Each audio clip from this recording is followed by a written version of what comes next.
know I've been a die-hard Ford fan, and I still am. Nothing's changing, but we've been building some different stuff for the shop lately, and we are going to try something, maybe try something a little different. No, not the Mustang, not the Bobcat. We might try one of these.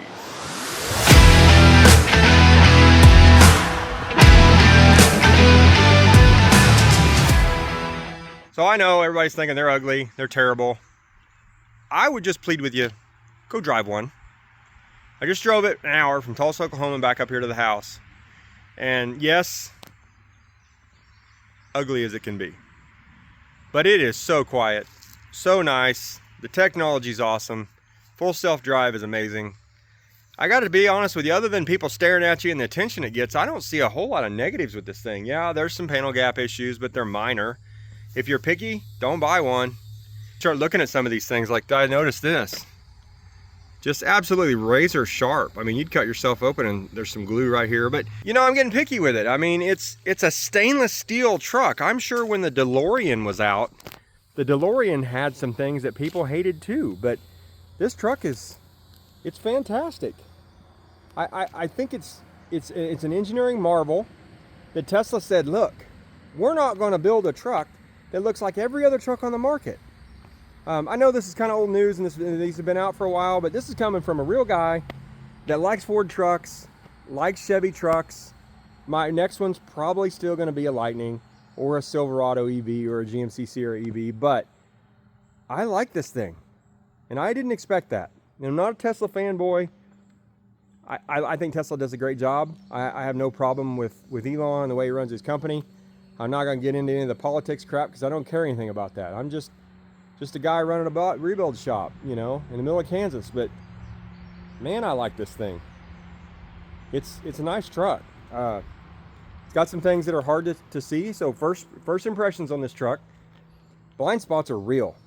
First 10 minutes I was in it, I about hit somebody, which I got my first flip off from, which my fault, you know, not the truck's fault. Blind spots are real, so you can't see behind you. It's like driving a van. But you get used to that. Not having the vault open on the back here, there's no back window, so I can't look out the rear view glass. That was a little bit hard to get used to because you got the cameras that come up on the screen, and I'll get inside here in a minute and show you the inside. I'll get inside here in a minute and show you the inside. But I like the truck. I mean, it's 35-inch tires. They don't do mile per kilowatt hour like I'm used to with the Lightnings, but it was getting like 2.3 to 2.4 mile per kilowatt hour when you do the conversion. At 75 miles an hour coming home. So she's pretty efficient for being a flying brick, but it's kind of got a slope to it, you know. One thing everybody says about this slope, and I didn't see any of this evidence today, but it's the middle of the day, is this windshield doesn't catch bugs very bad because it's so slanted. Might be kind of interesting not to have to clean my windshield. Means that they don't have windshield washers at most charging stations. So let's jump inside, take a look. I want to give you a walk around and kind of show you my take on the Cybertruck. Okay, so to get in, you have to do phone as a key or have a key card, and you just press I was touching it earlier, and like you touch and what the heck, nothing's happening. You push kind of hard and then you can open the truck. So this one has the white accent interior, you know, it's obviously stainless steel. This is all stainless, which is kind of interesting when you see it. It's kind of a raw metal look, which is kind of awesome in my opinion because there's some spot welds. Turn the radio down before I get copyrighted. So, nice entry. Kind of got a TIG weld Cybertruck look. I really appreciate that. One thing I noticed when I get in, the seats are super comfortable. Like we really like the seats. Center screen, little hard to get used to the fact that you have a center screen. Let me turn this air conditioner down so we're not blaring everybody out. No screen, which is hard to get used to. If you've been driving a Model 3, you kind of are already used to that, but telling me I need to charge. It's plugged in. Home charging rate. One thing I wondered about if it would charge like the Lightning does. 11 kilowatt, max 48 amp. The new Lightnings, the 24s and 5s, I believe, are still that same rate. So it's not charging at home very fast, but it should be enough overnight. You know, 11 kilowatts an hour. It's a 125 kilowatt battery. 12-13 hours. So if you plug it in the evening, should be ready to go by the next morning. So The visors are kind of neat. They fold down and then they fold down again. So you do get a lot of visor if you need, but it's got this, when you fold it down, it's got this, there's kind of an awkward space here between, which is where it folds up. So that's a little weird. And then it has a, like an interesting, you know, headliner thing going on here. The center console, pretty good. Got lots of console storage down there. 2 wireless phone chargers, good cup holders. The center console in the middle, the cubby is pretty deep, big enough. It does have the nice rear screen, so you really can control all your stuff back there. Back seat on this truck is very comfortable. If you're very tall, you would hit your head. It's 6'3", probably 6'4", somewhere in there. That's gonna be the limit. But nice back seat, little bitty back window, and that does not fold down. When you open the tonneau, you'll see it start to roll down up in itself, and then you'll be able to see out the back window.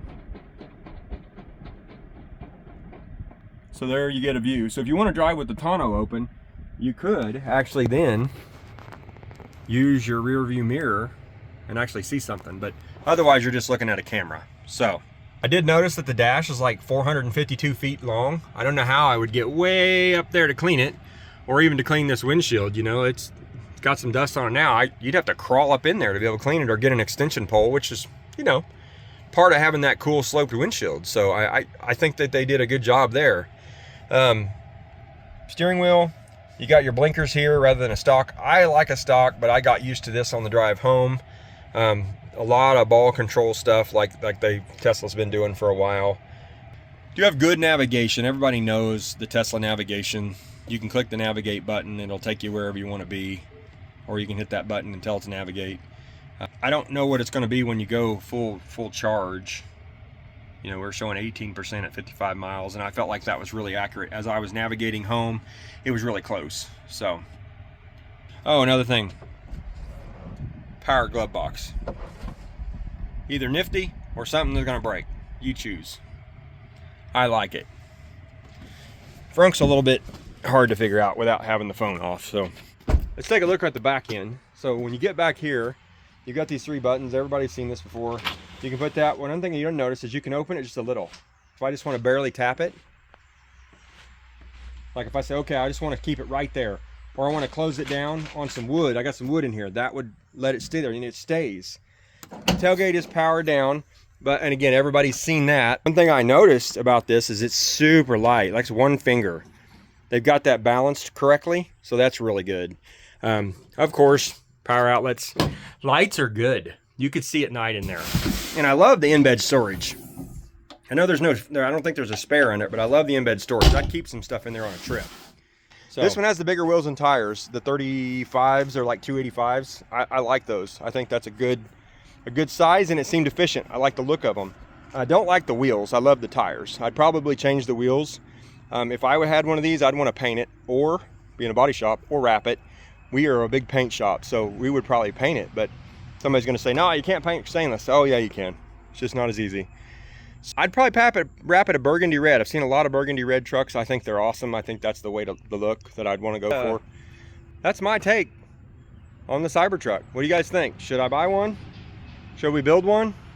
They're giving these away for 0% for 84 months right now. If you buy full self-drive, and why not? The full self-drive is really, it was pretty good on the way home. It put me in timeout once because I'm not used to it. I didn't know exactly how much you had to watch the road. Being a new truck, I'm kind of glancing around, looking at things, and I didn't know that was going to do that. But I got 1 strikeout. Somebody comment down below, if you get 5 strikeouts, how long is it before you can get it back? Is it a week? Is it a month? Is it forever? I don't know. I'm sure Google could tell me, but somebody will correct me. Anyway, pretty polarizing. It's definitely a love it or hate it body.